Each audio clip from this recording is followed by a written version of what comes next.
हर जगह जीर्ण शीर्ण इमारतें, घास फूस से भरा फर्श और बम गड्ढों से भरी सड़कें, सभी पर भारी गोलाबारी के निशान थे।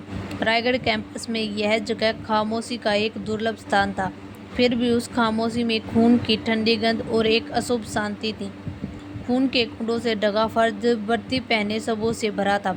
अजीब बात यह थी कि प्रत्येक शव की भौहों के बीच एक गोली का छेद था, एक साफ गोली जिसे वे तुरंत मर गए। इन सबों के बीच एक सन्या पोशाक में एक महिला खड़ी थी। उसकी बर्फीली निगाहें उसके सामने खड़े हुए आदमी पर टिकी थी। एक ठंडी हंसी के साथ उसने पूछा, क्यों? उस आदमी ने उसके शरीर से सिरें निकाली। एक बार दर्द ने उसके नाजुक चेहरे को विकृत कर दिया। वह इसे बर्दाश्त नहीं कर सकी और तुरंत घुटनों के बल बैठ गई। फिर भी उसकी सैनिक की गरिमा और दृढ़ संकल्प अडिग उठा। सिया, जो तुम्हें मरवाना चाहता है वह चीफ कमांडर है। मैं बस उनके आदेशों का पालन कर रहा हूँ।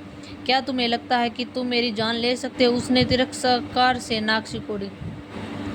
उस आदमी ने हंसते हुए कहा, वे जानते थे कि वे तुम्हें नहीं मार सकते, इसलिए चीफ कमांडर ने इस उद्देश्य के लिए विशेष रूप से विकसित 7वां तंत्रिका एजेंट रखा था। एक बार जब विष तुम्हारे शरीर के अंदर प्रवेश कर जाता है तो तुम्हारी सभी मांसपेशियां और नसें क्षीण होने लगती है। चाहे तुम्हारी अलौकिक क्षमताएं कितनी भी शक्तिशाली क्यों न हो, इस बिंदु पर कुछ भी नियंत्रित नहीं कर पाओगी, है ना? उसके आसपास मर पड़े सभी सैनिकों को उसने अकेले ही मार डाला। रायगढ़ में जैसे जैसे वातावरण बदलता गया, कई लोगों में अलौकिक क्षमताएं विकसित होती गई। हालांकि सभी के पास एक ही अलौकिक क्षमता थी, जबकि सिया के पास 2 थी। यह कुछ ऐसा था जो उसने कभी किसी को भी नहीं बताया था, क्योंकि वह इसे जीवित रहने के लिए अपने अंतिम तुरुप के पत्ते के रूप में देखी थी। यकीनन उसे महसूस हो रहा था कि उसका पूरा शरीर सुन्न हो रहा है, उसकी नसें पहले से ही मुरझाने लगी है। मैंने कभी नहीं सोचा था कि तुम मुझे मारने वाले तुम हो गए हो। यह आदमी जो कभी उसका सबसे करीबी साथी था, उसका भाई था, जो उसके साथ बड़ा हुआ था। हालांकि उसे पता था चीफ कमांडर उसे मारने की योजना बना रहा, लेकिन उसने उसके सामने खड़े हुए आदमी पर कभी शक नहीं किया। वह इत्मीनान से उसे तड़पते हुए देख रहा था। जब वह दर्द में जमीन पर सिकुड़ी थी, उसकी नसें और मांसपेशियां तेजी से सूख रही थी। चीफ कमांडर ने कहा था कि एक बार मैं तुम्हें मार दूंगा तो तुम्हारी जगह मेरी हो जाएगी। रायगढ़ मिलिट्री डिपार्टमेंट के कमांडर, उसके अधीन एकमात्र जनरल, कौन इस पद को नहीं चाहेगा? सिया, केवल मजबूत लोगों को ही बोलने का अधिकार, तुम समझती हो ना? उसने अपने पतले सूखे होठों को काटा। ओ, मैं समझ गई। उसके होठ व्यंग्य में बदल गए और उसने ठंडे स्वर में कहा, क्या तुम्हें लगता तुम इसके योग्य हो? उसका चेहरे पर एक विजयी मुस्कान फैल गई। चलो साथ में नरक चलते, उसने फुसफुसाते हुए कहा। बिना किसी चेतावनी के आदमी के शरीर से नीली लपटें भयानक रूप से फूट पड़ी। सिया ने आंखें बंद कर ली। अंतिम क्षण में एक राहत भरी मुस्कान उसके चेहरे पर उभरी, फिर उसके चारों ओर अंधकार छा गया। क्या यही है अंत की शुरुआत? क्या सिया ले पाएगी इन लोगों से बदला? जानने के लिए पढ़ते रहिए अगला पार्ट। रामगढ़ के बाहरी इलाके में एक पुराना और शमशान कारखाना खामोशी में डूबा हुआ था। हल्की ठंडक के साथ हवा अपने अंदर अजीब सा सन्नाटा समेटे हुए थी। भीतर का माहौल भयानक और डरावना था। कंक्रीट की दीवारें पर समय की मार साफ झलक रही थी और फर्श पर धूल और टूटे कांच बिखरे थे। अचानक कारखाने के अंदर एक लड़की की दर्द भरी चीख गूंज उठी। मुझे छोड़ दो, क्या तुम्हें पता है मेरे पिता कौन है? वह तुम्हें नहीं छोड़ेंगे। यह आवाज़ एक दुबली पतली लड़की थी जो जमीन पर गिर चुकी थी। उसके लंबे बाल अस्त व्यस्त हो गए थे और उसका स्कूल यूनिफॉर्म धूल से सन गया था। डर और बेबसी उसके चेहरे पर साफ झलक रही थी। सामने खड़ा पीले वाला गुंडा ठाका मारकर था। तुम्हें इससे सम्मान समझना चाहिए। हम तुम्हारे साथ थोड़ा मजाक करें, इसमें डरने की क्या बात है? लड़की ने भागने की कोशिश की, लेकिन उसके चारों तरफ खड़े गुंडों ने उसे पकड़ लिया और जोर से धक्का देकर उसे जमीन पर गिरा दिया। तुम्हारे पिताजी अब तुम्हें बचाने नहीं आएंगे, या कोई तुम्हारी मदद के लिए नहीं आएगा। तभी एक स्कूल यूनिफॉर्म में उसके पास आई। उसके होठों पर एक ठंडी मुस्कान थी। वह लापरवाही से खड़ी होकर पूरे दर्शक को देखने लगी। पीले बालों वाले गुंडे ने देखा और तुरंत बोला, रोहिणी, तुम यहाँ क्या कर रही हो? रोहिणी नाम की लड़की ने लापरवाही अंदाज में जवाब दिया, बेशक इस ड्रामे का पूरा आनंद लेने आई हूँ। उसने अपना फ़ोन निकाला और वीडियो रिकॉर्डिंग शुरू कर दी। उसकी आंखों में क्रूरता की चमक थी। अब हर कोई देखेगा कि अन्ना असल में कितनी नीच लड़की है। अन्ना यार्डली यानी वह लड़की जो जमीन पर गिरी थी, हताशा में फूट फूट कर रो रही थी। उसने कांपते हुए कहा, रोहिणी तुम तो मेरी बहन हो, तुम मेरे साथ ऐसा क्यों कर रही हो? लेकिन रोहिणी के चेहरे पर दया की कोई भावना नहीं थी। उसने ठंडी आवाज में कहा, तुम्हें क्या लगता है दादाजी हमेशा तुम्हारे पक्ष में क्यों थे? उन्होंने मुझे पसंद नहीं किया और अब मुझे सब हासिल करना है। गुंडों ने उसकी बात सुनते ही अन्ना को और भी मजबूती के साथ पकड़ लिया। अन्ना किसी तरह अपने हाथ उठाकर भागने लगी, लेकिन जैसे उसके कदम बढ़े उसका पैर फिसला और वो सीढ़ियों से नीचे गिर गई। धमाके की आवाज़ गूंजी, उसकी सांसें थम गई। रोहिणी और बाकी लोग घबरा गए। वे जल्दी जल्दी नीचे दौड़े और अन्ना को जमीन पर बेसुध हालत में पड़ी मिली। वह मर चुकी थी। रोहिणी की घबराहट में कहा। गुंडों के चेहरे पर डर छा गया। वे आगे बढ़ने की हिम्मत नहीं जुटा पा रहे थे। रोहिणी यार्डली ने अपने दांत पीटते हुए कहा, हमें इस लाश से छुटकारा पाना होगा। इसे ऐसी जगह फेंक दो जहाँ कोई इसे ढूंढ न सके। जल्दी करो। आधी रात को एक वैन जंगल के पास रुकी। गुंडों ने जल्दी जल्दी लाश को बाहर निकाला और गहरी खाई में फेंक दिया। चारों ओर अंधेरा था, कोई उसे देख नहीं सकता था। जैसे ही वे लोग वहाँ से भागे, जंगल में अचानक हलचल शुरू हो गई। सिया की वापसी। अंधेरे में अचानक हल्का कंपन हुआ। जमीन पर पड़ी अन्ना की आंखें धीरे धीरे खुली। उसकी पुतलियाँ चमक उठी। उसने गहरी सांस ली और दर्द से करा उठी। यह मैं कहाँ हूँ? उसने मुश्किल से खुद से ही सवाल किया। उसका पूरा दर्द शरीर से टूट रहा था। सिर से खून बह रहा था और उसका पूरा पैर बुरी तरह घायल था। उसने खुद को उठाने की कोशिश की, लेकिन दर्द असहनीय था। तभी उसकी याददाश्त लौट आई। ये यादें उसकी नहीं थी। मैं तो सिया हूँ, कमांडर सिया। आश्चर्य और भरम के बीच उसे एहसास हुआ कि उसका पुनर्जन्म हुआ है। वह सिया थी, रामगढ़ की सबसे शक्तिशाली कमांडर, लेकिन अब वह इस लड़की अन्ना के शरीर में थी। मुझे धोखा दिया गया। चीफ कमांडर ने मुझे मारने की कोशिश की, लेकिन मैं इतनी से आसानी से हार नहीं मानूंगी। उसकी आंखों में ठंडक और दृढ़ संकल्प लौट आया। अब से मैं सिया नहीं, अन्ना हूँ। लेकिन जो लोग मेरे साथ विश्वासघात कर चुके हैं उन्हें उसका अंजाम भुगतना पड़ेगा। सिया ने अपने शरीर की स्थिति का आकलन किया। भले ही यह शरीर कमज़ोर था, लेकिन वह अपने पुराने अनुभव को और ज्ञान का इस्तेमाल कर सकती थी। उसने अपनी सांसों को नियंत्रित किया और घायल पैर को सहारा देते हुए धीरे धीरे खड़ी हुई। पहले यहाँ से निकलना होगा, फिर मैं उन सबको ढूंढूंगी जिन्होंने मुझे धोखा दिया था। अंधेरे जंगल में उसकी हल्की परछाई धीरे धीरे गायब हो गई। पुनर्जन्म की शुरुआत हो चुकी थी। अब कोई सिया या अन्ना को रोक नहीं पाएगा। क्या कयामत लेकर आएगी सिया का अन्ना की बॉडी में पुनर्जन्म? जानने के लिए पढ़ते रहिए अगला पार्ट। अन्ना यार्डली के पिछले जन्म में आधे साल पहले उसके परिवार ने अपनी वसीयत तैयार की थी। उसकी मृत्यु के स्थिति में उसकी सारी संपत्ति उनकी सबसे बड़ी पोतियां अन्ना यार्डली के विरासत में मिलेगी। यहाँ तक कि उसके पिता को भी नहीं। इससे न केवल उसके पिता के मन में उसके प्रति असंतोष पर पैदा हुआ, बल्कि पूरे यार्डली परिवार को भी उससे नाराजगी हो गई, खासकर रोहिणी की, जिसकी अन्ना के प्रति नफरत उसकी हड्डियों में समा चुकी थी। रोहिणी अन्ना को मिटाने के लिए किसी भी हद तक जाने के लिए तैयार थी। हताशा, जिस लाशों को ठिकाने लगाना, उसके लिए कुछ भी असंभव नहीं था। और फिर अन्ना सच में इमारत से गिरकर मर गई थी। अगर कोई और होता तो यह खबर उसकी मौत की तरह ठंडी और बेरंग होती, लेकिन सिया वर्मा के लिए यह किसी तरह मनोरंजक था। उसने कल्पना भी नहीं की होगी कि रोहिणी से जब जिंदा देखेगी तो उसका भाव कैसे होंगे। अन्ना ने तुरंत आंखें खोली। जिंदगी ने उसे एक और मौका दिया था। वह इस बार इससे किसी भी कीमत पर गंवाने वाली नहीं थी। उसकी चोटें मामूली नहीं थी। अगर उसे जरा भी ढील दी तो या तो वह मर जाती या फिर पूरी जिंदगी के लिए विकलांग हो जाती। उसकी नज़र पास में पड़ी 2 शाखाओं पर पड़ी। क्या उसकी शक्तियाँ अब भी काम कर रही थी? उसने मन ही मन कोशिश की, लेकिन शाखाएं 1 इंच भी नहीं हिली। उसे थोड़ी निराशा हुई, लेकिन उसने खुद को आगे बढ़ाने का फैसला किया। उसने मुश्किल से अपना आगे हाथ दाया और 2 मजबूत टहनियाँ उठाई। एक समय में वह एक सैन्य परिवार से थी, इसलिए चोटों का इलाज करना उसे अच्छे से आता था।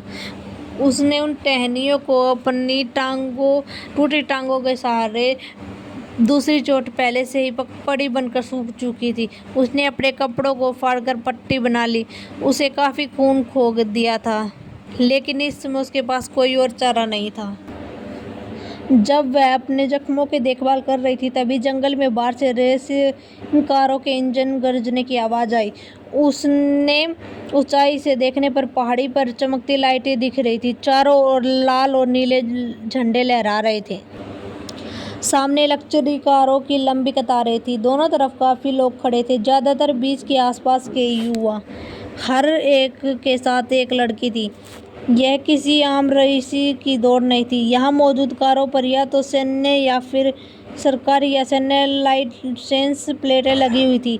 एक काली लग्जरी कार धीरे धीरे ड्राइववे में घुस गई। यह एकमात्र कार थी जिसके पास कोई भी सरकारी या सैन्य प्लेट नहीं थी, लेकिन इसके बावजूद यह वहां मौजूद हर किसी का ध्यान खींचने में सफल रही। यह मिस्टर अयान सिंह की कार है, एक महिला ने आश्चर्य से कहा। उसके बगल में खड़े युवक ने उसे सही किया। तुम्हारा मतलब मिस्टर आर्यन से क्या है? उसे मिस्टर सिंह कहो। जैसे ही कार रुकी, एक आदमी तुरंत आगे बढ़कर कार का दरवाजा खोलने लगा। मिस्टर आर्यन। कार का दरवाजा खुला और अंदर से एक लंबा सधे कदमे वाला व्यक्ति बाहर आया। आर्यन सिंह, लंबा सुडौल, सफेद बटन अप शर्ट पहने हुए, जिसके 2 बटन खुले थे, जिससे उसकी गड़ी हुई कॉलरबंद दिख रही थी। उसकी चाल में बेपरवाही थी, लेकिन एक गजब का रुआब भी था। उसके निकलते ही वहां खड़े 2 युवक, जो पहले उसकी गाड़ियों के सहारे झुके हुए थे, सीधे खड़े हो गए और उसकी ओर बढ़े।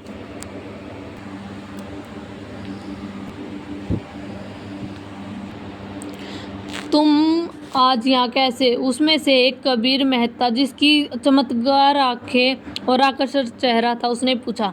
वह लंबा और गठीला था। उसने सेना फोर्स के जूते पहने हुए थे। बस देखने आया था, आर्यन सिंह ने अपनी कार से टिकते हुए लापरवाही से जवाब दिया। उसने सिगरेट जलाई और धुएं का एक जला हवा में छोड़ दिया। चूंकि तुम यहाँ हो तो क्यों न 1-2 राउंड रेसिंग कर ली जाए, एक और युवक ने कहा। ये था नकुल राठौड़। मिस्टर अयान, आपका यहाँ आना दुर्लभ है, बिना खेले नहीं जा सकते। उसके लहजे में हल्का उकसावा था। आर्यन ने उसकी तरफ एक नजर डाली और बिना कुछ कहे सिगरेट का कस लिया। नकुल को थोड़ा अजीब लगा और इस शर्मिंदगी में अपनी नाक रगड़ ली। कबीर ने ठाका लगाया और कहा, तुम्हें पता है ना, आर्यन के 2 सख्त नियम है। पहला, वह बाहर की लड़कियों से कोई संबंध नहीं रखना, और दूसरा, बिना वजह की कोई दिलचस्पी नहीं लेता।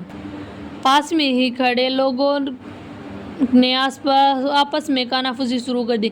युवा लड़के ने अपने साथियों को इन 3 लोगों से परिचित करवाया। वह आदमी आर्यन सिंह है, स्काईबाउंड ग्रुप का CEO। और सुनो, वह अभी 20 साल का भी नहीं हुआ है। उसे रायगढ़ का युवराज कहा जाता है। दूसरा है कबीर मेहता, जो सेना में, और तीसरा नकुल राठौर, जो एक बड़े राजनीतिक घराने से है। बातचीत चारों ओर फैल चुकी थी, लेकिन इन लोगों में इतनी समझ थी कि वे अपने असली पदों का खुलासा न करें। सच कहे तो यहाँ मौजूद हर एक इंसान बेहद प्रभावशाली था। रेसिंग ट्रैक पर इंजन की गर्जना गूंज रही थी। पहाड़ी और ठंडी हवा भी जैसे गर्म हो चुकी थी। आर्यन सिंह ने देखा तो वो एक के बाद एक गाड़ियां तेजी से निकल रही थी।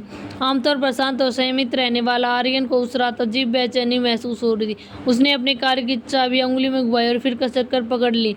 सामने खड़े हुए नकुल और कबीर को देखते हुए उसके होठों पर हल्की शरारती भरी मुस्कान आ गई। हारने वाले को सिर्फ स्पैरो बुक नहीं करना होगा, बल्कि इस पहाड़ी का चक्कर नगन होकर भी लगाना होगा। उसने ऐलान किया। क्या आर्यन सिंह जीत पाएगा ये रेस, या नकुल या कबीर को करना पड़ेगा हार का सामना? जानने के लिए सुनते रहिए कहानी का अगला पार्ट। कबीर ने उलझन में देखा है। नकुल भी हैरान रह गया। उसने पूछा, क्या? उसकी बातचीत में आसपास के लोगों में हलचल मच गई। हाँ, मिस्टर मेहता डर नहीं रहे हैं न? अरे, क्या आर्यन खुद सामने आकर रेस करने वाले हैं? चलो चलो, अपना दाव लगाओ। आर्यन सीधा कार में चढ़ा और इग्निशन ऑन किया और इंजन स्टार्ट कर दिया। आर्यन, यह सही नहीं है। अगर तुमने 1 मीटर भी आगे बढ़ाया तो धोखा माना जाएगा। नकुल ने अपनी कार में बैठते हुए कहा। आर्यन ने जवाब में सिर्फ हल्की सी हंसी दी। कबीर भी जल्दी से अपनी कार में बैठ गया और इंजन ऑन कर दिया। जाहिर था इस सड़क पर सिर्फ इन्हीं तीनों की कारें नहीं थी, कई और लोगों ने भी इस रेस में हिस्सा लिया था। जैसे ही हरी बत्ती की आवाज़ गूंजी, सभी कारें के तीर की तरह दौड़ पड़ी और पलक झपकते ही मोड़ में गायब हो गई। अन्ना पास के एक मोटे पेड़ के सहारे खड़ी होने की कोशिश कर रही थी। लंगड़ाते हुए उसने किसी तरह जंगल से बाहर निकलने का रास्ता बनाया। अचानक उसे सामने से आती हुई रोशनी और इंजन की गर्जना सुनाई दी। स्ट्रीट रेसिंग, यह पहला ख्याल था उसके दिमाग में आया। ठीक इसी वक्त वह सोचकर चिंता हो रही थी कि वो पहाड़ से नीचे कैसे उतरेगी। उसकी सुनने की क्षमता असाधारण थी, इसलिए वह तुरंत समझ गई इन कारों को मॉडिफाई किया गया है। उसकी स्पीड में साफ था कि ये कारें साधारण नहीं है, लेकिन एक कार थी जिसे मॉडिफाई नहीं किया गया था। वो तेजी से नजदीक आ रही थी। अन्ना की कार की स्पीड और दूरी का अंदाजा लगाया, फिर कुछ कदम और बढ़ी। अचानक सड़क के बीचों बीच खड़ी हो गई। आर्यन कुशल ड्राइवर था, लेकिन उन लड़कों के मुकाबले थोड़ा पीछे था जो अक्सर यहाँ रेस करते थे। साथ ही वे इस पहाड़ी के इलाके से अच्छी तरह वाकिफ थे। पहले की गई शर्त के बारे में सोचते हुए उसे अचानक पछतावा। मैं कल नकुल को मेरे लिए नंगे पैर दौड़ने के लिए कहूँगा। तभी उसे देखा कि सड़क पर कोई खड़ा। बकवास। उसके चेहरे के भाव बदल गए। उसने कई बार हॉर्न बजाया, लेकिन सामने से लड़की हिली नहीं। क्या ये पागल हो गई है? 20 मीटर की दूरी बची थी जब आर्यन ने जोर से ब्रेक मारा तो टायरों की तेज आवाज के साथ कार रुक गई और वह लगभग बाहर गिरने ही वाला था। आमतौर पर शांत रहने वाला आर्यन को पहली बार गुस्से में गाली देने का मन कर रहा था। उसकी नज़र सामने एक लड़की पर गई। एक लड़की। वो चौंकाना हुआ। उसने तुरंत कार का दरवाजा खोल बाहर निकला।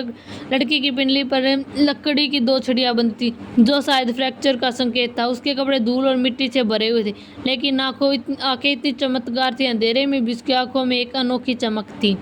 आर्यन ने ठंडी आवाज में कहा, क्या तुम मरने की कोशिश कर रही हो? अचानक अन्ना ने सामने एक लंबा कद वाला व्यक्ति खड़ा हो था। वह कम से कम 1.5 सिर लंबा सफ़ेद शर्ट पहने हुए, जिसका चेहरा किसी राजा की तरह तेजस्वी था। गहरी आंखें और कसी हुई बोई। वो उसे घूर रहा था। साफ जाहिर था कि वो नाराज था। अन्ना अपने दिमाग की यादों में खंगाला, फिर बिना झिझक के जवाब दिया, मैं दुर्घटना का नाटक कर रही थी। आर्यन अवाक रह गया। यह पहली बार था कि उसने किसी को इतनी हक से ये कहते सुना था कि दुर्घटना का नाटक। आर्यन ने उसकी बातों को दोहराया और ध्यान से देखा। ऐसा लगता है कि तुम्हें दुर्घटना का नाटक करने को लेकर कोई गलतफहमी है, उसने तीखी आवाज में कहा। वो मुड़ा और अपनी जेब में से कुछ नोट निकाले उसकी ओर फेंक दिए। फिर जैसे ही वो आगे बढ़ा, अन्ना ने जमीन से नोट उठाया और बेपरवाही से कहा, क्या तुम कार रेस में हो? मैं तुम्हें जीतने में मदद कर सकती हूँ। आर्यन के कदम ठिठक गए। उसकी नज़र अन्ना पर टिकी।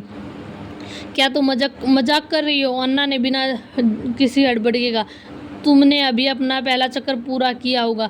उसकी ज़्यादातर कारों की अधिकतम गति 310 किलोमीटर प्रति घंटा होती है और इस पहाड़ी रास्ते पर अपनी स्पीड पर भी उन्हें एक चक्कर पूरा करने में 10 मिनट लगेंगे।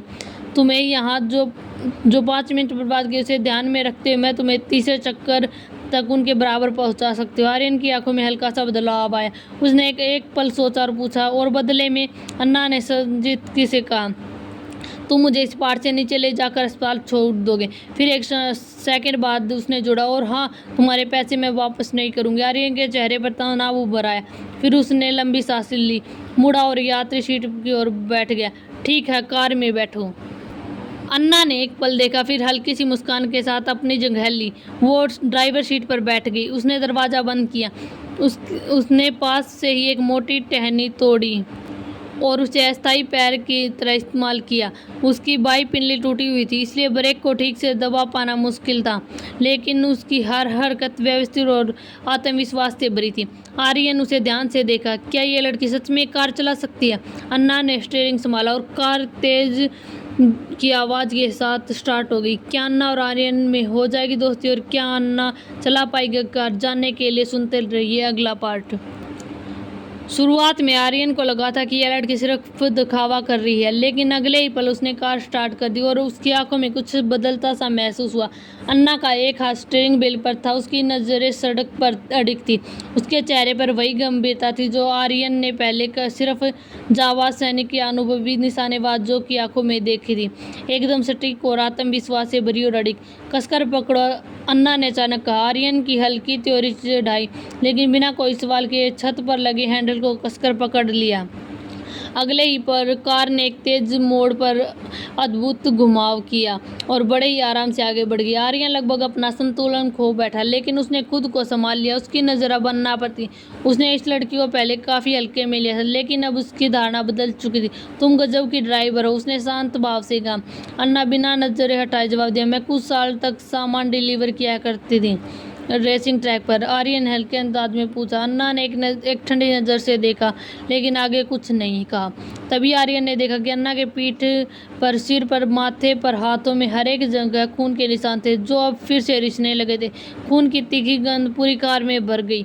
आर्यन की आंखों में एक अजीब चमक आई। तुम? अन्ना ने उसके लहजे को गलत समझा और बोली, चिंता मत करो, मैं इसे अंजाम तक पहुंचा सकती हूँ। आर्यन ने हल्की बोई सिकोड़ी, लेकिन चुप ही रहा। रेस का तीसरा लैप शुरू होते ही एक सिल्वर कार अचानक हवा के झोंके की तरह तेजी से आगे बढ़ी। पलक झपकते इसने कई गाड़ियों को पीछे छोड़ दिया। नहीं, यह आर्यन की कार इतनी तेज कैसे हो सकती है?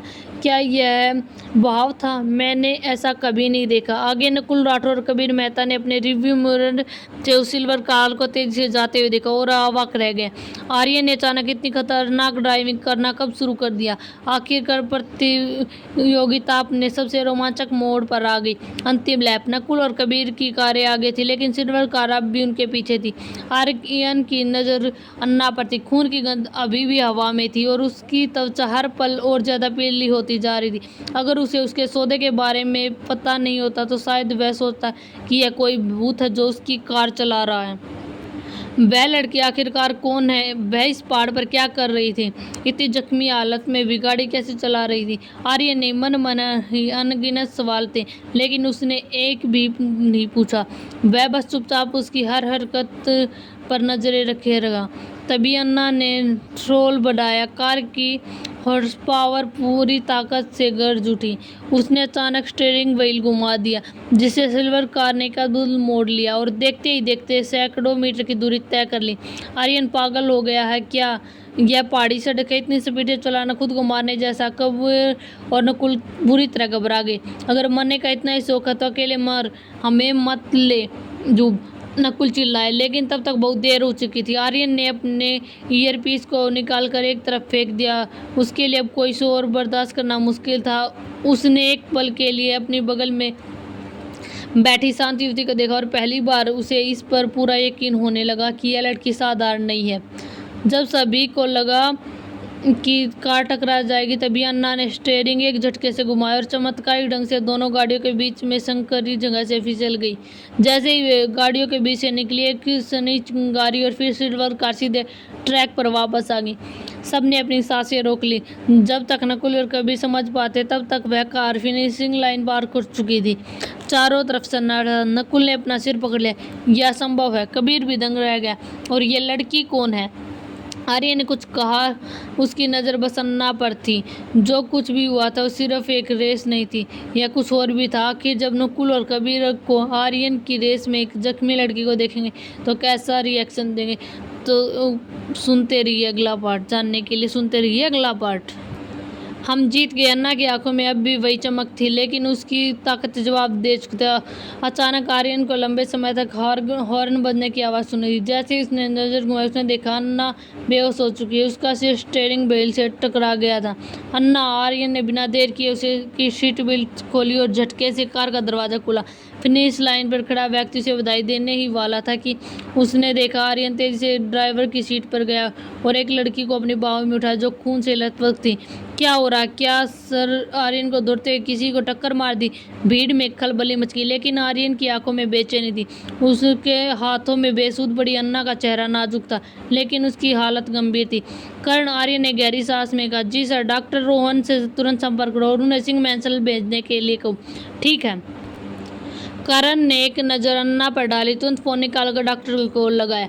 इस बीच बाकी रेसिंग कारें भी फिनिश लाइन पर पहुंच चुकी थी। नकुल राठौर और कबीर मेहता भी अपनी कारों से बाहर निकले और सीधे आर्यन की ओर बढ़े। भाई, ये क्या था? ये लड़की कौन है? नकुल ने घबराहट में पूछा। लेकिन इससे पहले कोई जवाब मिलता, आर्यन अन्ना को उठाकर कार में बैठ चुका था। करण ड्राइवर की सीट पर बैठा था और कार तेजी से रफ्तार से सिंह महल की ओर बढ़ी। अन्ना की चेतना पूरी तरह लौट नहीं पाई थी, लेकिन उसने दवा की तेज गंध महसूस की। उसे एहसास हुआ कोई उसका इलाज कर रहा है। शुक्र है, उसने मन ही मन सोचा। हालांकि उसे अपनी चोटों का पूरा एहसास था। अगर उसे तुरंत इलाज नहीं मिला तो उसका शरीर और भी बिगड़ सकता था। कमरे में दो और लोग मौजूद थे। उसकी सांस से भी हल्की आवाज़ से ही अन्ना का अंदाजा हो गया कि वह अकेली नहीं है। लेकिन डॉक्टर रोहन सफ़ेद कोट पहने बेसिन में अपने हाथ धो रहा था। पानी तुरंत खून से लाल हो गया। तुम्हें ये लड़की कहाँ मिली? उसके सिर उठाकर आर्यन से पूछा, जो पास ही कुर्सी पर बैठा था। इस हालत में इसे मर जाना चाहिए था, पर यह जिंदा कैसे है बची? डॉक्टर ने आश्चर्य से कहा। आर्यन ने गंभीर नजरों से अन्ना की ओर देखा, जिसके पूरे शरीर पर पट्टियां बंधी थी।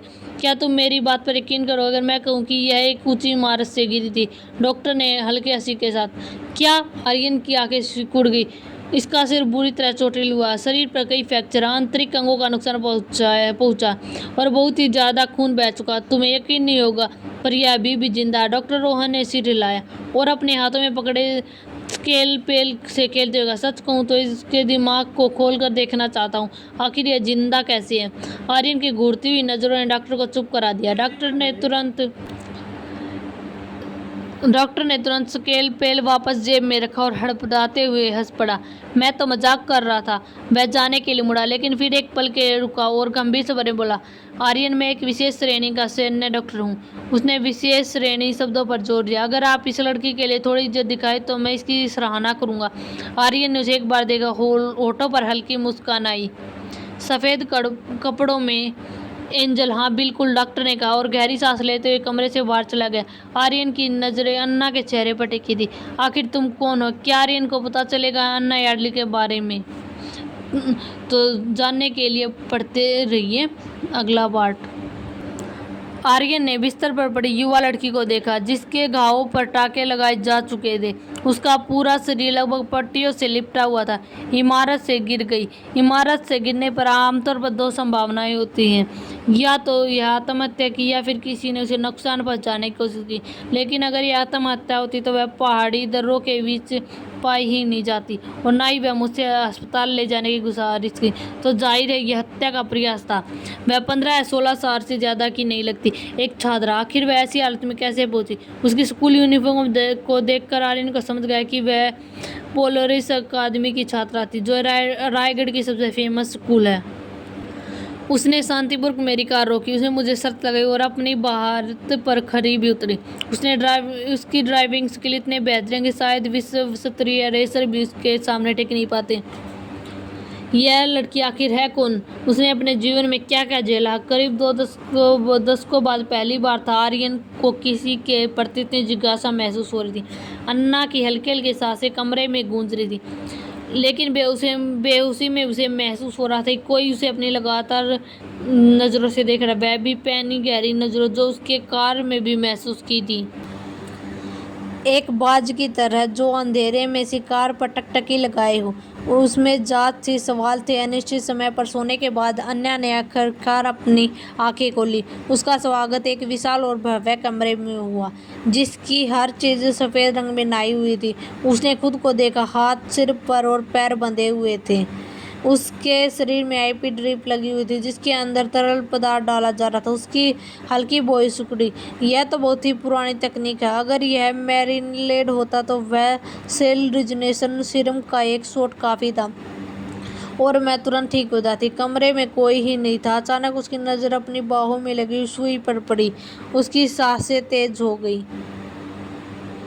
अगर मेरी आत्मा अभी भी जीवित है तो क्या मेरी शक्तियाँ भी? वह गहरी सांस लेते हुए ध्यान केंद्रित करने लगी और ठीक उसी क्षण सुई अपने आप उसके शरीर से बाहर निकल लगी। यह हो ही नहीं सकता। उसके मन में हलचल मच गई। मेरी अलौकिक शक्तियाँ भी मेरे पास हैं। पिछले कुछ दिनों में उसने देखा कि उसका शरीर बहुत ही तेजी से ठीक हो रहा है।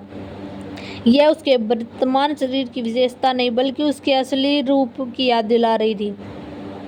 इसका मतलब यह है कि मेरी शक्तियाँ कभी गई ही नहीं थी। मेरा शरीर बस उन्हें संभालने के लिए बहुत कमज़ोर था। इससे अन्ना को एक अलग ही आत्मविश्वास मिला। यार्डली परिवार की यादों के अनुसार इस दुनिया में अलौकिक शक्तियों का अस्तित्व नहीं था, लेकिन अगर मेरे पास है तो यकीनन और भी होंगे। मुझे किसी पर भरोसा नहीं करना चाहिए। यहाँ इलाज करवाए हुए 5 दिन हो चुके थे। अब उसे यार्डली फैमिली के पास वापस लौटना था।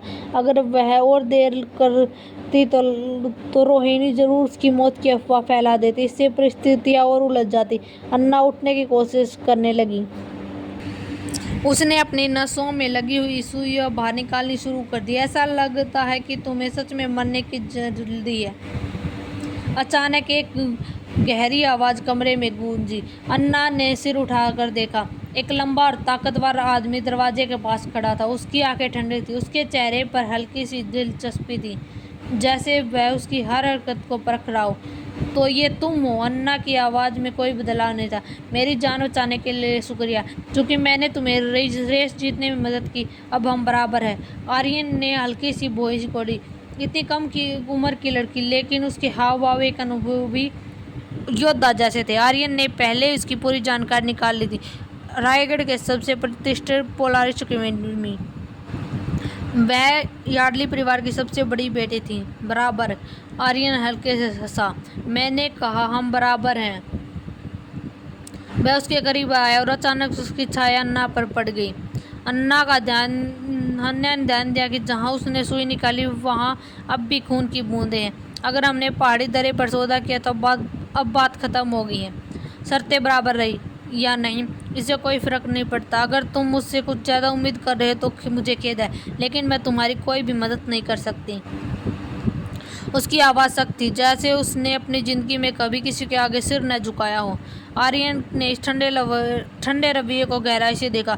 फिर उसकी आंखों में एक हल्की मुस्कान तैर गई। तुम मुझे मारना चाहती हो? उसकी आवाज़ में हल्की दिलचस्पी थी, जैसे वह इसे एक मजाक समझ रहा हो। अन्ना ने एक शांत नज़र से उसे देखा। अगर ज़रूरत पड़ी तो हाँ। उसकी आंखों में एक पल के लिए हल्की सी चमक आई। मुझे कोई आपत्ति नहीं होगी। अन्ना की उम्र में उसकी बड़ी बातें क्या पार कर देंगी उसे मुसीबत में, या आ जाएगा सिया की आत्मा का सबके सामने। तो सुनते रहिए जानने के लिए कहानी का अगला पार्ट। आर्यन सिंह ने अपनी आंखें सिकोड़ ली और झुक गया। उसकी तीखी नाक लगभग अन्ना के चेहरों को छू रही थी। वे एक दूसरे की सांसों को महसूस कर सकते थे। लेकिन मैं किसी भी पल तुम्हारी जान ले सकता हूँ। उसकी आवाज़ धीमी और रहस्यमयी थी, लेकिन उसने एक ऐसा आकर्षण था जो किसी को भी विचलित कर सकता था। अन्ना शांत और संयमित रही। भले ही उसका शरीर जख्मी था, लेकिन उसकी पीठ अभी भी सीधी थी, जैसे किसी ऐसे व्यक्ति की जिसने वर्षों तक कठोर प्रशिक्षण लिया हो। तुम कोशिश कर सकते हो। उसकी आवाज़ में कोई डर नहीं था, बस एक अजीब सी उत्सुकता झलक रही थी। उसकी आंखें मिली, लेकिन अन्ना की निगाह में डर का कोई नामो निशान नहीं था। आर्यन ने एक झटके से सीधा खड़ा हो गया, लेकिन फिर भी उसका विशाल शरीर अन्ना पर हावी लग रहा था। अन्ना को उसकी हरकत अजीब लगी। उसने अपनी आवाज़ में हल्के झटके के साथ कहा, मैं जानना चाहती हूँ, क्या तुम थोड़ा धीरे नहीं बोल सकती औरत? आर्यन ने जैसे ही कहा, उसे एहसास हुआ उसने कुछ गलत बोल दिया। उसकी नज़र एक पल के लिए अन्ना के दुबले पतले शरीर पर गई और उसके होठों पर मुस्कान खेल गई। मेरी गलती, तुम्हें अभी तक औरत नहीं कहा जा सकता। अन्ना ने बोझ सिकोड़ी। मैं आमतौर पर ऐसे ही बोलती हूँ। धीरे से बोलने का क्या मतलब है? जब उसने आर्यन की जांचती नजरें देखी तो उसे उसकी आंखों में एक अजीब सा तिरस्कार झलकता महसूस हुआ। उसने गंभीरता से जवाब दिया, मैं अभी भी बढ़ रही हूँ, मैं अत्यंत परिपक्व हो जाऊंगी। आर्यन एक पल के लिए चौंक गया।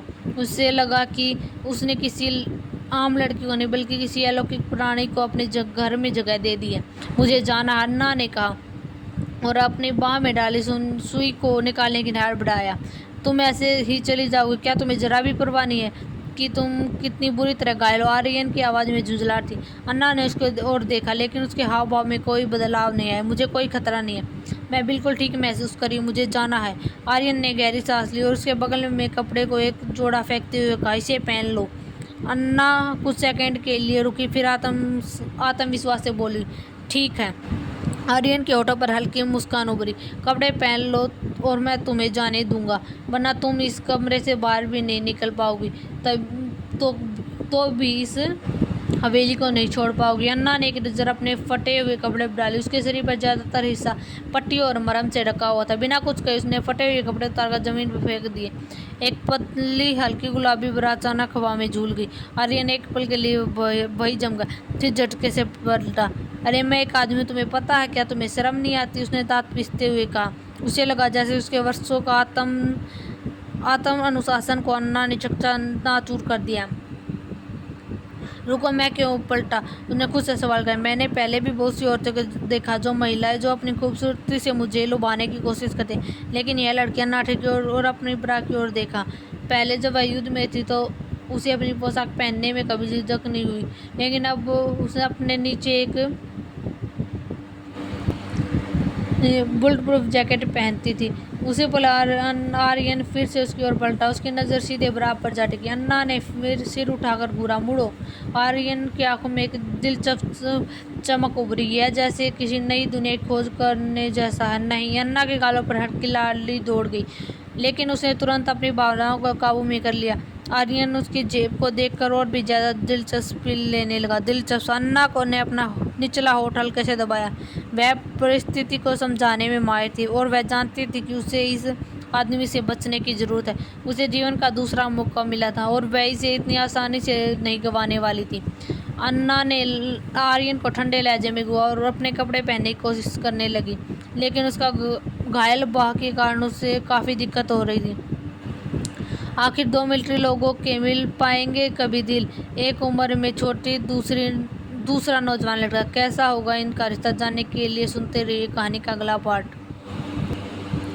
एक झटके के साथ अन्ना ने अपनी पट्टी फाड़ दी। आर्यन सिंह ने बोई सिकोड़ी। उसकी नज़र उसकी सूजी हुई लाल होती बाह पर पड़ी।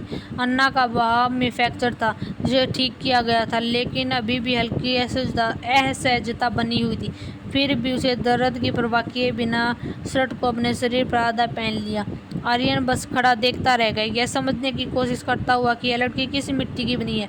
वह धीरे धीरे मगर संकल्प के साथ कपड़े पहन रही थी, बिना एक भी आह निकाले। आर्यन की बोई सिकुड़ गई। मैं तैयार हूँ, अब मैं जा सकती हूँ। अन्ना ने कपड़े ढीले थे, जिससे वह और भी अधिक कमजोर लग रही थी। आर्यन ने बिना किसी अतिरिक्त प्रतिक्रिया के कहा, ठीक है। अन्ना ने बिस्तर से उठने की कोशिश की, लेकिन जैसे ही उसने अपना पैरों पर वजन डाला, उसके निचले पैर में फ्रैक्चर के कारण वह लंगड़ा गई और सीधे जमीन पर गिर पड़ी। आर्यन चुपचाप देखता रहा। अन्ना ने अपने पैर पर नजर डाली। हड्डी पहले ही ठीक हो चुकी थी, मगर अब भी पूरी तरह चलने के लायक नहीं थी, लेकिन यह कोई बड़ी बात नहीं थी। उसने फिर खुद को संभाला और धीमे धीमे दरवाजे की ओर बढ़ने लगी। उसके जाने के दौरान उसने आर्यन की ओर एक नज़र भी नहीं डाली। सूरज की हल्की किरणें सिंह मैंसन की फर्श से छत तक खिड़की से छनकर आ रही थी, तो जो आर्यन के चेहरे पर हल्की छाया डाली थी। उसके चेहरे पर रोशनी के और अंधेरे का खेल उसे और भी रहस्यमयी बना रहा था। तुम्हारा नाम क्या है? अचानक उसकी गहरी आवाज़ कमरा में गूंजी। अन्ना जो लंगड़ाते हुए बाहर बढ़ रही थी, वह ठिठक गई। अन्ना यार्डली, उसने बिना किसी झिझक के जवाब दिया। आर्यन के चेहरे पर हल्की मुस्कान आई, लेकिन अन्ना उसे देखने के लिए नहीं रुकी। वह बाहर निकल गई। आर्यन ने खिड़की से उसे जाते हुए देखा, फिर उसने अपना फ़ोन उठाया। उसे जाने दो। जी मिस्टर सिंह। फ़ोन रखने के बाद कर्ण थोड़ा उलझन में था। वह उस लड़की के बारे में सोचने लगा। न सिर्फ वह पहली महिला थी जिसने उसके बॉस आर्यन ने सिंह मैंसन में लाया था, बल्कि यह पहली थी जिसने खुद बाहर निकलने दिया था। हालांकि उसे ज़्यादा सवाल पूछने की आदत नहीं थी, मगर इस बार उसके अंदर हल्की सी जिज्ञासा जागी। उसने रिमोट कंट्रोल निकाला और कुछ बटन दबाए। अन्ना जैसे ही मैंसन से बाहर निकली, उसके लिए रास्ता साफ था। मैंसन के गेट खुद ब खुद खुल गए, जैसे कोई उन्हें नियंत्रित कर रहा हो। अन्ना को जरा भी आश्चर्य नहीं हुआ। रायगढ़ में उच्च तकनीक का यह नज़ारा आम था, मगर जो चीज़ उसे परेशान करी थी वह यह थी कि आर्यन सिंह कौन है। दूसरी ओर कर्ण कमरे में दाखिल हुआ। मिस्टर सिंह, वह जा चुकी। आर्यन ने बेपरवाही से सिर लाया। उसकी निगाहें खिड़की से बाहर टिकी थी। आर्यन ने आगे कहा, मिस्टर सिंह सिक्योरिटी कैमरों में दिखा रहा। वह टैक्सी बुलाकर दक्षिण की ओर चली गई। उस टैक्सी का नंबर क्या है? मैंने तुमसे टैक्सी का नंबर जानने के लिए कहा था, आर्यन ने बिना भाव के पूछा। कर्ण चुप हो गया। आर्यन का मूड आज कुछ अलग था। थोड़ी देर बाद आर्यन ने खुद ही पूछा, नंबर क्या है? कर्ण ने जवाब दिया, IMIASS। कर्ण यह नंबर सुनकर थोड़ा अजीब सा लगा, मगर उसने ज़्यादा ध्यान नहीं दिया। उस कंपनी का पता कराओ जिसके पास यह कार है और उस रूट को ट्रैक करो, आर्यन ने ठंडे लहजे में कहा। समझ गया। कबीर तुरंत आदेश को पूरा करने के लिए निकल पड़ा। कर्ण के जाते ही आर्यन ने बिस्तर की ओर देखा, जहाँ फेंकी हुई पट्टियाँ और फटे हुए कपड़े पड़े थे। क्या वह यार्डली परिवार से है? उस समय उसका फ़ोन बचा। आर्यन, हम सभी इस पैरों में तुम्हारा इंतजार करें, पूरी तरह बुक कर रही है, अब तुम्हारी ज़रूरत है। फ़ोन के दूसरी तरफ से नकुल की आवाज़ आई, तुम जल्दी आ जाओ। आर्यन ने शांति से कहा, अगर मैंने सिर्फ बॉक्सर पहना हो, तो नकुल ने फुसफुसाते कहा। आर्यन ने हल्की मुस्कान दी, मगर उसकी आवाज़ अब भी ठंडी थी। नहीं धन्यवाद। वह फ़ोन काटने ही पड़ा था कि नकुल ने फिर से कहा, रुको आर्यन, क्या तुम उस लड़की के बारे में उत्सुक नहीं हो जिसे तुमने घर लाया था? हमारे पास उस दिन पहाड़ी दर्रे की निगरानी फुटेज है। भेजो। आर्यन ने सीधे कहा। आर्यन, यह सही नहीं है, तुमने शर्त रखी थी। नकुल भी संतोष भरी आवाज आई। आर्यन थकान से अपनी कनपट्टी पर हाथ फेरा और कहा, ठीक है, मैं थोड़ी देर बाद वहाँ पहुँच जाऊँगा। क्योंकि सच कहे तो वह भी अन्ना के बारे में जानने के लिए थोड़ा सा क्यूरियस था। उसी समय अन्ना रेडवुड डिस्ट्रिक्ट के मुख्य प्रवेश द्वार के ठीक सामने खड़ी थी। आखिर नकुल को सीसीटीवी फुटेज में क्या कुछ मिलेगा और आर्यन का क्या होगा रिएक्शन, जानने के लिए सुनते रहिए कहानी का अगला पार्ट। उसी समय अन्ना ने सिर्फ एक ओवरसाइज शर्ट पहनी हुई थी जो उसकी स्कूल यूनिफॉर्म को पूरी तरह से ढक रही थी। उसके पतले और सफ़ेद पैर से जाग रहे थे और वह इतनी कमज़ोर दिख रही जैसे हवा का झोंका उसे उड़ा ले जाएगा। उसके दिमाग में अब भी इस शरीर की पुरानी याद ताज़े थी। इस जगह के लोग साधारण नहीं थे, कुछ सेवानिवृत्त सैन्य अधिकारी थे जो कुछ ऊँचे घराने के बिजनेस वाले परिवार से। अन्ना ने गहरी सांस ली। उसकी आंखें सख्त हो गई, कुछ पलों के बाद फिर से सामान्य हो गई। अपने शरीर को ठीक करने के लिए अपनी अलौकिक क्षमताओं का उपयोग करना उसके लिए कोई नई बात नहीं थी, लेकिन इस बार वह केवल सतही घावों को ही अस्थायी रूप से ठीक कर पाई थी ताकि वह एक आम इंसान की तरह दिखे। उसका शरीर अब बहुत कमज़ोर हो गया था। उसे पूरी तरह से ठीक होने के लिए कुछ समय चाहिए था। धीमे लेकिन नपे तुले कदमों से उसने उस बड़े मैंसन की ओर बढ़ना शुरू किया। अन्ना सिक्योरिटी गार्ड ने मुस्कुराते उसे देखते ही अभिवादन किया। उसकी आंखों में हल्की जिज्ञासा थी। उसे लोगों के नाम याद रखने की असाधारण क्षमता थी, खासकर उन लोगों की जो रायगढ़ जिले में रहते थे।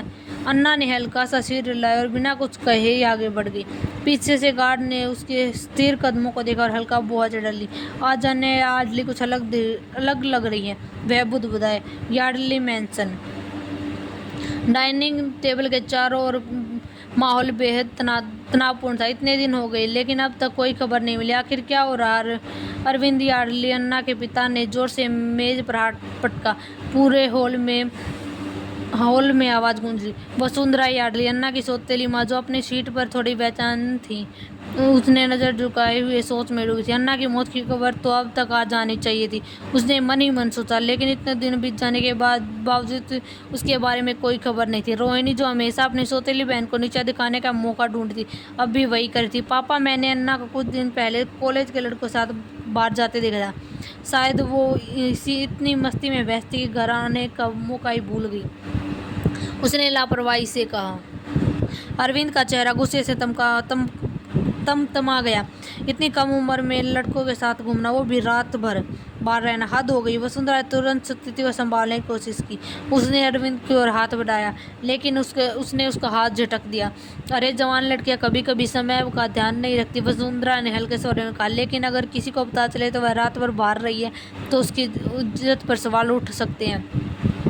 उसने जानबूझकर बात को बढ़ाने की कोशिश करी और नतीजा भी वही हुआ जो वह चाहती थी। अरविंद ने बोई सी कुड़ी। तभी एक शांत आवाज़ आई। अगर मुझे सही याद है तो अन्ना पिछले 5 दिनों से घर नहीं आई है। टेबल पर बैठा एक माता लड़का आरव, जो अब तक अपने खाने में मगन था, अचानक बोला, क्या 5 दिन? अरविंद ने झटके से उसकी तरफ देखा। आरव ने कंधे उचकाए और कहा, हाँ शायद। तुम लोग ने पुलिस को क्यों नहीं बुलाया? 5 दिन हो गए। अरविंद ने गुस्से भरी आवाज़ में वसुंधरा की ओर घूमी, जो अब सब शक पका गई। वो हमें लगाया अन्ना मजाक करे, इसलिए हमने ज़्यादा ध्यान नहीं दिया। वसुंधरा ने घबरा कर कहा, हाँ पापा। रोहिणी ने भी हाँ अम्मी भरी। अन्ना हमेशा बिना बताए बाहर जाती है, हमें लगता है कि वो इस बार भी वही हुआ होगा। ओ प्लीज़, वसुंधरा ने जबरदस्ती हंसते हुए कहा। अरविंद, तुम बेकार में परेशान हो रहे। अन्ना ठीक होगी, ये पहली बार तो नहीं हुआ धमाका। अचानक दरवाजे के जोर से बंद होने की आवाज़ गूंजी और सबने चौंक कर इधर उधर देखा। शांता, जो हॉल में खड़ी थी, घबराकर दरवाजे की ओर भागी। जैसे उसने देखा बाहर कौन खड़ा, उसके चेहरे का रंग उड़ गया। एक परछाई दरवाजे के पास खड़ी, उसकी आंखें ठंडी और निडर थी। क्या हुआ? अरविंद ने सख्त आवाज़ में पूछा। शांता कांपते हुए होठों से बोली, अन्ना वापस आ गई। वसुंधरा और रोहिणी की सांसें अटक गई। नहीं, ये नहीं हो सकता। रोहिणी की आंखें फैल गई, उसका दिल तेजी से धड़कना लगा। रोहिणी धीरे धीरे अन्ना अंदर आई। उसकी नज़र डाइनिंग टेबल पर बैठे हर एक व्यक्ति पर थी। उसकी आंखें अब उस पर टिकी थी। अरविंद सिंह, कठोर चेहरा और सैन्य अनुशासन से भरा व्यक्ति था। वसुंधरा यार्डली, आकर्षक लेकिन छल और साजिश से भरी मुस्कान के साथ। आरव यार्डली, अपनी ही दुनिया में मगन, बेपरवाह। और रोहिणी यार्डली, जिसकी आंखों में इस समय भय, अजमंस और घबराहट थी। अन्ना ने हल्की मुस्कान के साथ रोहिणी को देखा, फिर धीरे से पूछा, तुमने क्या सोचा था? मैं वापस नहीं आऊंगी। अब क्या होगा? अरविंद का गुस्सा। और क्या बता पाएगी अन्ना अपने 5 दिन के गायब होने का कारण? तो सुनते रहिए अगला पार्ट जानने के लिए।